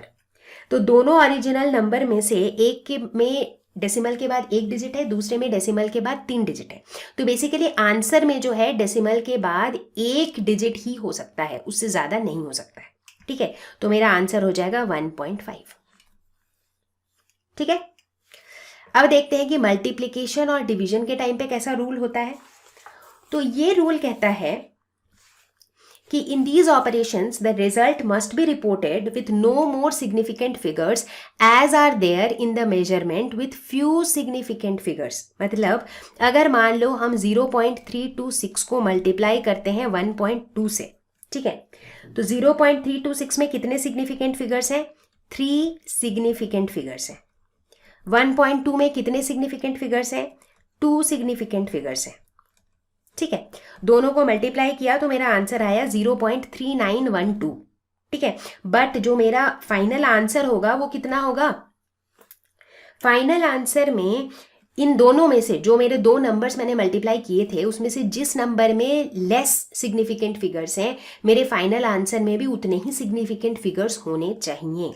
तो इसमें लेस किस में है, इसमें है 1.2 में। तो यानी कि मेरे फाइनल आंसर में भी 2 सिग्निफिकेंट फिगर ही होने चाहिए। तो मेरा फाइनल आंसर क्या हो जाएगा, 0.39। कई बार हमारे सामने एक ऐसी सिचुएशन भी होती है जिसमें हमें एक सिस्टम ऑफ यूनिट्स को दूसरे सिस्टम ऑफ यूनिट्स में कन्वर्ट करना पड़ता है। एग्जाम्पल लेते हैं, जैसे मान लो अगर मैं बात करूं मास की, तो मैंने बताया कि एसआई यूनिट क्या है, किलोग्राम है। अब किलोग्राम को ग्राम में, मिलीग्राम में, इन सब में कन्वर्ट करना काफ़ी आसान है क्योंकि ये एक ही सिस्टम के यूनिट्स हैं, राइट। आप 10 से 100 से मल्टीप्लाई डिवाइड करोगे और वो एक दूसरे में कन्वर्ट हो जाएंगे। लेकिन अगर मैं एक दूसरे यूनिट की बात करूं जैसे कि पाउंड, पाउंड भी मास का ही यूनिट है। जैसे आपने सुना होगा कि जैसे केक वगैरह खरीदने जाओ तो वहाँ पे कई बार लोग पाउंड भी यूज़ करते हैं कि 1/2 पाउंड का केक, 2 पाउंड का केक, राइट, वहाँ पे यूज़ होता है ये पाउंड। अब है तो दोनों ही मास के यूनिट्स बट दोनों डिफरेंट सिस्टम ऑफ यूनिट्स हैं, बट इन्हें भी हम कन्वर्ट कर सकते हैं यूजिंग डायमेंशनल एनालिसिस, ठीक है। सिर्फ मास ही नहीं, जैसे अगर मैं डिस्टेंस की बात करूं तो हमारा एसआई यूनिट क्या है, किलोमीटर, बट माइल्स जो है वो भी एक डिस्टेंस का यूनिट है और हम इन्हें भी आपस में कन्वर्ट कर सकते हैं। तो डायमेंशनल एनालिसिस का जो ये मेथड है इसे यूनिट फैक्टर मेथड भी कहा जाता है। तो हम देखेंगे कि इस मेथड में जो है ना हम यूनिट्स को एग्जैक्टली नंबर्स की तरह ट्रीट करते हैं, मतलब हम यूनिट्स को भी मल्टीप्लाई डिवाइड वगैरह कर सकते हैं। तो चलो कुछ एग्जाम्पल्स देखते हैं। अब अगर आपको 3 इंचेस को सेंटीमीटर में कन्वर्ट करना हो, क्या करेंगे, पहले तो हमें ये पता होना चाहिए कि भाई 1 इंच कितना सेंटीमीटर होता है, इसीलिए इसे हम कहते हैं यूनिट फैक्टर मेथड। एक यूनिट वाला जो रिलेशन है ना वो उसको हम यूज में लेते हैं। तो 1 इंच इज इक्वल टू होता है 2.54 सेंटीमीटर। तो 3 इंचेस कितना हो जाएगा, ये हो जाएगा 2.54 centimetre divided by 1 inch multiplied by 3 inches. और मैंने क्या बताया था कि हम जो है ना डायमेंशनल एनालिसिस में जो हमारे यूनिट्स हैं इनके भी ऑपरेशंस वैसे ही करते हैं, इन्हें भी मल्टीप्लाई डिवाइड उसी तरीके से करते हैं, राइट। तो ये मेरा क्या हो जाएगा, ये एक तरीके से आप समझ लो ये इंच कैंसिल आउट हो गया, तो 2.54 इंटू 3 क्या हो जाएगा 7.62 सेंटीमीटर। एक और एग्जाम्पल लेते हैं कि 2 डेज को आपको सेकेंड्स में कन्वर्ट करना है। अब हमें क्या पता है कि 1 day is equal to 24 hours. हमें ये भी पता है कि 1 hour is equal to 60 minutes और 1 minute is equal to 60 seconds. That means 1 hour is equal to 60 into 60 seconds, ठीक है ना। तो 24 आवर्स कितना हो जाएगा, ये हो जाएगा 60 into 60 seconds divided by 1 our into 24 hours. तो ये क्या हो जाएगा 60 इंटू 60 इंटू 24 सेकेंड्स। ये क्या हो जाएगा 24 आवर्स इज इक्वल टू इतना सेकेंड्स। 24 आवर्स क्या होता है 1 डे, तो यानी कि 1 डे इज इक्वल टू इतना सेकेंड्स। तो फिर 2 डेज कितना हो जाएगा, 2 डेज हो जाएगा 60 into 60 into 24 seconds divided by 1 day into 2 days. तो ये क्या हो जाएगा 60 इंटू 60 इंटू 24 इंटू 2 सेकेंड्स। तो 2 दिन का मतलब इतना सेकेंड हो जाएगा। तो बच्चा पार्टी कैसा चल रहा है अभी तक, सब कुछ समझ आ रहा है? चलो बढ़िया है। तो अब हम शुरू करने वाले हैं लॉज ऑफ केमिकल कॉम्बिनेशन। हम ये देख रहे हैं कि केमिस्ट्री में हो क्या रहा है, ये जो एटम्स हैं मॉलिक्यूल्स हैं ये एक दूसरे के साथ मिल रहे हैं, रिएक्शंस हो रहे हैं, राइट। बट कुछ ऐसे लॉज हैं जो फॉलो होने चाहिए जब भी किसी भी तरह का कॉम्बिनेशन हो रहा है, ठीक है। तो हम इसी तरह के 5 लॉज के बारे में बात करेंगे। तो सबसे पहला लॉ है law of conservation of mass. नाम से ही पता चल रहा है कि इसके अंदर क्या होने वाला है। तो ये लॉ कहता है कि मास can neither be created nor destroyed, ठीक है। यानी कि कोई भी रिएक्शन अगर हो रहा है होने दो, बढ़िया है, लेकिन रिएक्शन से पहले और रिएक्शन के बाद जो टोटल मास है that has to be the same. In fact around 1789 के आसपास लैवोशियर ने ये लॉ दिया था। तो उन्होंने एक सीरीज ऑफ एक्सपेरिमेंट्स परफॉर्म किए थे और हर एक्सपेरिमेंट में वो नोट करते रहते थे कि रिएक्टेंट्स और प्रोडक्ट्स के साथ क्या हो रहा है उनके मासेस के साथ। And with that observation he concluded that the total mass should remain constant before and after the reaction. दूसरा लॉ है लॉ ऑफ डेफिनेट प्रोपोर्शन, जिसे लॉ ऑफ डेफिनेट कॉम्पोजिशन भी कहा जाता है। ये लॉ कहता है कि a compound always contains exactly the same proportion of elements by weight. मतलब कि किसी कंपाउंड के अंदर जो भी एलिमेंट्स प्रेजेंट हैं वही एलिमेंट्स उसमें हमेशा उसी प्रोपोर्शन में प्रेजेंट होंगे, भले ही हम उसे कहीं से भी उठा लाएं। जैसे मान लो अगर हम वाटर की बात करते हैं, वाटर के अंदर हाइड्रोजन और ऑक्सीजन है, तो हाइड्रोजन और ऑक्सीजन जिस प्रोपोर्शन में वाटर के अंदर है, चाहे हम वाटर कहीं से भी उठा लाएं, हमेशा हाइड्रोजन और ऑक्सीजन उसी फिक्स्ड रेशियो में ही प्रेजेंट रहेगा। तो ये लॉ दिया था एक केमिस्ट ने जिनका नाम था जोसेफ प्राउस्ट। तो उन्होंने क्या किया था, उन्होंने क्यूप्रिक कार्बोनेट यानी कि CuCO3 का 2 सैंपल लिया। पहला सैंपल जो नेचुरल ओरिजिन का था वो खुद से बना था, दूसरा सैंपल जो सिंथेटिक ओरिजिन का था उसे बनाया गया था।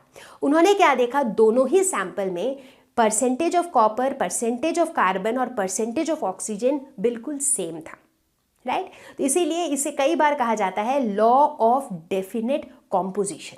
तीसरा लॉ है लॉ ऑफ मल्टीपल प्रोपोर्शन, ठीक है। देखो नाम पे फोकस करना, मल्टीपल प्रोपोर्शन, देखो क्यों नाम है ऐसा। तो ये लॉ दिया था डाल्टन ने, और ये लॉ ऐसा कहता है कि अगर कोई 2 एलिमेंट ऐसा है जो कंबाइन होके एक से ज्यादा कंपाउंड बनाते हैं, जैसे कि हाइड्रोजन और ऑक्सीजन, ये दोनों कंबाइन होके वाटर भी बनाते हैं, ये दोनों कंबाइन होके हाइड्रोजन पेरोक्साइड भी बनाते हैं, राइट। ऐसे केस में हम क्या देखते हैं कि अगर one element combines with a fixed mass of the other element, जैसे कि इस केस में हो रहा है, अगर हम ऑक्सीजन को देखें तो पहले केस में 16 gram of oxygen is combining with 2 grams of hydrogen, दूसरे केस में 32 grams of oxygen is combining again with 2 grams of hydrogen. मतलब हम देख रहे हैं कि ऑक्सीजन के अलग अलग मासेस हाइड्रोजन के एक फिक्स्ड मास के साथ कंबाइन हो रहे हैं। ऐसे केस में ऑक्सीजन के जो मासेस हैं they will always be in the form of a ratio of small whole numbers. तो ऑक्सीजन के मासेस क्या क्या है, 16 और 32, 16:32 is equal to 1:2. तो ये एक रेशियो है ऑफ स्मॉल होल नंबर्स. समझ आया एग्जाम्पल के साथ. कभी भी अगर ऐसा हो कि दो सेम एलिमेंट मिलके दो अलग अलग कंपाउंड बना रहे हैं, तो अगर एक एलिमेंट जो है उसके अलग अलग मासेस दूसरे एलिमेंट के फिक्स्ड मास के साथ कंबाइन हो रहे हैं, तो इस एलिमेंट के मासेस का जो रेशियो है that is a ratio of small whole numbers. तो देखा मल्टीपल प्रोपोर्शन क्यों कहते हैं इसे. एक तो यहाँ पर दो एलिमेंट मिलके मल्टीपल कंपाउंड्स बना रहे हैं, है ना, तो इसीलिए. और प्रोपोर्शन क्यों, क्योंकि यहाँ पर भी एक रेशियो मेंटेन हो रहा है, तो इसीलिए नाम दिया गया है लॉ ऑफ मल्टीपल प्रोपोर्शन. हमारा चौथा लॉ है गे-लुसैक्स लॉ ऑफ वॉल्यूम्स. तो ये कहता है, ऑब्वियस जाहिर सी बात है कि नाम से पता चल रहा है कि इसे इस लॉ को दिया था गे-लुसैक ने. और ये लॉ जो है गैसेस के बारे में बात करता है. ये कहता है कि अगर दो गैसेस कंबाइन होते हैं एक केमिकल रिएक्शन में, तो उस केस में हम मासेस की बात नहीं करते हैं, हम वॉल्यूम की बात करते हैं गैसेस के केस में. ठीक है, तो हम कहते हैं कि जब दो गैस कंबाइन होते हैं तो उनके जो वॉल्यूम्स कंबाइन होते हैं they are in a simple ratio. ठीक है, एग्जाम्पल लेते हैं. हाइड्रोजन और ऑक्सीजन कंबाइन होकर बना रहा है वाटर. तो हाइड्रोजन और ऑक्सीजन क्या है, गैस है. मान लो 100 ml हाइड्रोजन कंबाइन हो रहा है 50 ml ऑक्सीजन के साथ. तो ये 100 ml is to 50 ml is equal to 2:1 which is a simple ratio. Right. तो अगर आप इस पर ध्यान से देखो इस लॉ को, तो आप देखोगे कि ये लॉ जो है ना बिल्कुल वैसा ही है जैसा लॉ ऑफ डेफिनेट प्रोपोर्शन था. फर्क सिर्फ इतना है कि लॉ ऑफ डेफिनेट प्रोपोर्शन में हम ये कह रहे थे कि वहां पर जो रेशियो था दैट वाज ऑन मासेस, और यहां पर हम बात कर रहे हैं वॉल्यूम्स की. उतना ही फर्क है. तो इसीलिए कई बार इस लॉ को law of definite proportion by volume भी कहा जाता है. फाइनली हमारा पांचवा लॉ जो कि बहुत इंपॉर्टेंट है and that is Avogadro's law. Avogadro's law ये कहता है कि अगर हमारे पास इक्वल वॉल्यूम ऑफ गैसेस हो, मतलब अगर दो डिफरेंट गैसेस है, लेट्स से एक हाइड्रोजन है दूसरा ऑक्सीजन है, लेकिन दोनों का वॉल्यूम इक्वल है at same temperature and pressure, तो इन दोनों में इक्वल नंबर ऑफ मॉलिक्यूल्स होंगे. इनफैक्ट एवोगैड्रो पहले साइंटिस्ट थे जो नंबर ऑफ एटम्स और नंबर ऑफ मॉलिक्यूल्स के बारे में बात कर रहे थे. उन दिनों जो है तब के जो और बाकी रिनाउंड साइंटिस्ट थे जैसे डाल्टन या अदर साइंटिस्ट थे, उन्हें ऐसा लगता था कि सेम एटम, दो सेम एटम कभी भी कंबाइन नहीं हो सकते थे. उन्हें ऐसा लगता था, हालांकि वो सही नहीं है. उन्हें लगता था कि भाई दो ऑक्सीजन के एटम्स कभी कंबाइन नहीं हो सकते हैं. एक ऑक्सीजन का एटम एक हाइड्रोजन के एटम के साथ या कार्बन के एटम के साथ कंबाइन हो सकता है, बट ऑक्सीजन एटम के साथ कंबाइन नहीं हो सकता है.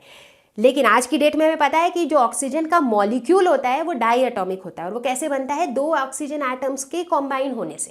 राइट. तो एवोगैड्रो ने पहली बार इस तरह का जो पॉली एटॉमिक का जो कॉन्सेप्ट था कि भाई एक से अधिक एटम्स कंबाइन होके बना सकते हैं चीज़ों को, ये सबसे पहली बार एवोगैड्रो ने कहा था. तो एवोगैड्रो का ये कहना था कि जैसे वाटर भी बन रहा है, तो कैसे बन रहा है, हम उसको, उनका सोचने का ये तरीका था कि हम क्या कहते हैं H2O. तो वो कह रहे थे कि 1 volume of hydrogen plus 1 volume of hydrogen plus 1 volume of oxygen, मतलब हाइड्रोजन हाइड्रोजन ऑक्सीजन. अगर सब 1 वॉल्यूम है तो ये क्या है, equal volume of gases at same temperature and pressure. तो इन सब के अंदर, इन सब डब्बों के अंदर इक्वल नंबर ऑफ मॉलिक्यूल्स होंगे. हालांकि अनफॉर्चुनेटली उन दिनों जब एवोगैड्रो ने ये लॉ दिया था तो किसी ने उनकी बात नहीं सुनी, क्योंकि सबको लगा कि ये गलत है. बट काफ़ी सालों के बाद जाकर ये प्रूव हुआ कि जो एवोगैड्रो कह रहे थे वो बिल्कुल सही था. और जैसे जैसे हम आगे बढ़ेंगे हम देखेंगे कि किस तरह से एवोगैड्रो के काम को आगे बढ़ाया गया और किस तरह से हमारा ये पूरा का पूरा मोल कॉन्सेप्ट आया. अब हमने काफ़ी कुछ पढ़ लिया कि भाई कैसे केमिस्ट्री में चीज़ें होती हैं, मैटर क्या होता है, प्रॉपर्टीज़ क्या होती हैं, मेजरमेंट, यूनिट्स, अनसर्टेनिटी, एरर्स वगैरह काफ़ी कुछ पढ़ लिया है. अब कॉम्बिनेशन कैसे होते हैं उनके लॉज भी पढ़ लिए हैं. तो I think this is the right time कि हम बात करें एटॉमिक थ्योरी के बारे में. मतलब एटम का जो स्ट्रक्चर है, एटम के बारे में जो थ्योरी निकाली गई थी वो क्या कहती है. तो सबसे पहले बात करेंगे डाल्टन्स एटॉमिक थ्योरी के बारे में, जो सबसे पुरानी थ्योरी है.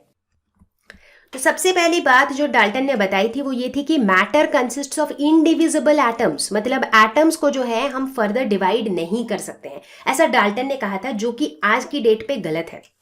हम अभी का जो एटॉमिक थ्योरी है उसको भी इसके तुरंत बाद डिस्कस करेंगे, बट अभी हम ये देख रहे हैं कि डाल्टन ने उस टाइम पर क्या क्या थ्योरी दी थी।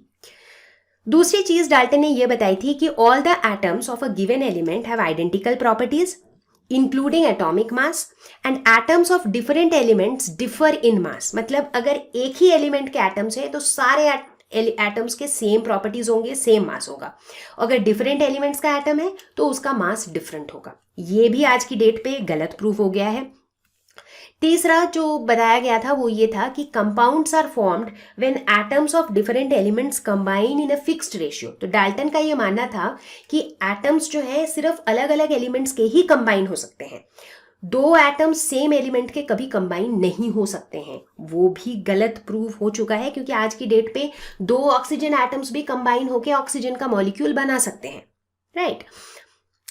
ये रहे सर डाल्टन की फोटो। और अगला जो उन्होंने बताया था पॉस्टुलेट वो ये था कि chemical reactions involve reorganisation of atoms, these are neither created nor destroyed in a chemical reaction. यानी कि जब भी केमिकल रिएक्शन होता है तो उसमें एक्चुअली होता क्या है कि एटम्स जो हैं वो रीऑर्गेनाइज हो जाते हैं, ना ही नए एटम्स बनते हैं और ना ही पुराने एटम्स डिस्ट्रॉय होते हैं। ठीक है, तो ये तो थी डाल्टन की एटॉमिक थ्योरी जो बहुत पहले दी गई थी। ठीक है, फिर धीरे धीरे और भी स्टडीज हुई और फाइनली हम आ पहुंचे मॉडर्न एटॉमिक थ्योरी पे। तो जो मॉडर्न आज की डेट पे जो एटॉमिक थ्योरी है वो क्या कहती है, matter is no longer considered to be indivisible, obviously not. In fact मैं मैटर तो नहीं, मैं कहूंगी कि एटम को जो है हम इनडिविजिबल नहीं कहते हैं, क्योंकि इसे हम फर्दर इसके कॉन्स्टिट्यूएंट पार्टिकल्स जो है क्या क्या है, इलेक्ट्रॉन, प्रोटॉन, न्यूट्रॉन, करेक्ट। दूसरी बात, atoms of the same element may not be similar in all respect. जरूरी नहीं है कि सेम एलिमेंट के सारे एटम्स का सब कुछ सिमिलर हो। सबसे अच्छा एग्जाम्पल किसका है, आइसोटोप्स का। आइसोटोप्स की अगर हम बात करें so they are atoms of the same element but they have different atomic mass. जैसे कि अगर हम बात करें C12, C13, C14 की, इन सब का एटॉमिक नंबर सेम होता है क्योंकि ये सारे सेम एलिमेंट है कार्बन, बट इनके जो एटॉमिक मास है ये अलग है ना। ठीक इसी तरीके से atoms of different elements may be similar in some respect. हो सकता है कि भाई दो अलग एलिमेंट का एटम है बट हो सकता है कि उनका एटॉमिक मास सेम हो। यहाँ पर हम बात कर रहे हैं आइसोबार्स की, पढ़ा होगा आपने आइसोबार्स क्या होते हैं, ये जिनका एटॉमिक नंबर अलग होता है लेकिन उनका एटॉमिक मास सेम होता है। तो यहाँ पर अगर हम एग्जाम्पल लें जैसे कार्बन 14 का और नाइट्रोजन 14 का, तो हम देखते हैं कि ये कार्बन एलिमेंट है, ये नाइट्रोजन, दो अलग एलिमेंट है लेकिन दोनों का जो एटॉमिक मास है वो बराबर है ना। तो ये भी हमने देखा कि ये भी हमारे डाल्टन की जो एटॉमिक थ्योरी थी उससे ये अलग है। अगला पॉइंट कहता है कि atom is the smallest unit participating in chemical reaction. Well this is true. हालांकि अगर हम कॉम्पोजिशन की बात करें तो एटम्स जो है they are made up of sub atomic particles, इसके अंदर इलेक्ट्रॉन, प्रोटॉन, न्यूट्रॉन वगैरह हैं। लेकिन जब हम केमिकल रिएक्शंस में पार्टिसिपेशन की बात करते हैं तो वहां पर एटम ही स्मॉलेस्ट यूनिट है जो पार्टिसिपेट करता है। Ratio in which atoms unite may be fixed integer values but they are not simple always. हमेशा सिंपल रेशियो में हो ऐसा जरूरी नहीं है। Atoms of one element can be changed into atoms of another element. ये जब हम पढ़ेंगे न्यूक्लियर रिएक्शंस के बारे में, या फिर आप लोगों ने न्यूक्लियर रिएक्शन के बारे में अपने प्रीवियस क्लासेस में पढ़ रखा होगा, न्यूक्लियर फिशन, न्यूक्लियर फ्यूजन, उसमें हम क्या देखते हैं कि हमारी रिएक्शन की शुरुआत होती है यूरेनियम से और हम पहुंच जाते हैं क्रिप्टन, बैरियम वगैरह पे। तो यानी कि हम एक एलिमेंट से दूसरे एलिमेंट के एटम भी चेंज कर सकते हैं, मतलब ये पॉसिबल है। और finally mass of atom can be changed into energy. तो बेसिकली ये कहता है कि मास और एनर्जी ये जो है दे आर इंटर कन्वर्टेबल, इन्हें हम आपस में कन्वर्ट कर सकते हैं। और यहीं आ जाता है हमारा popular E is equal to mc², जो जिसे हम कहते हैं मास एनर्जी इक्विवेलेंस। तो बच्चा पार्टी यही खत्म होता है हमारा ये वीडियो। इस वीडियो के अंदर हमने काफ़ी सारे बेसिक्स कवर कर लिए हैं। हालांकि एक और वीडियो आएगा इसके कंटिन्यूएशन में और उस वीडियो के अंदर हम बात करने वाले हैं मोल कॉन्सेप्ट और स्टोइकियोमेट्री के बारे में। और मैं बता दूं कि भैया मोल कॉन्सेप्ट जो है ये बहुत ही कॉन्सेप्चुअल टॉपिक है, इसीलिए मैंने इसके साथ कंबाइन नहीं किया, क्योंकि वो टॉपिक बहुत इंटरेस्टिंग है, बहुत समझने वाला टॉपिक है।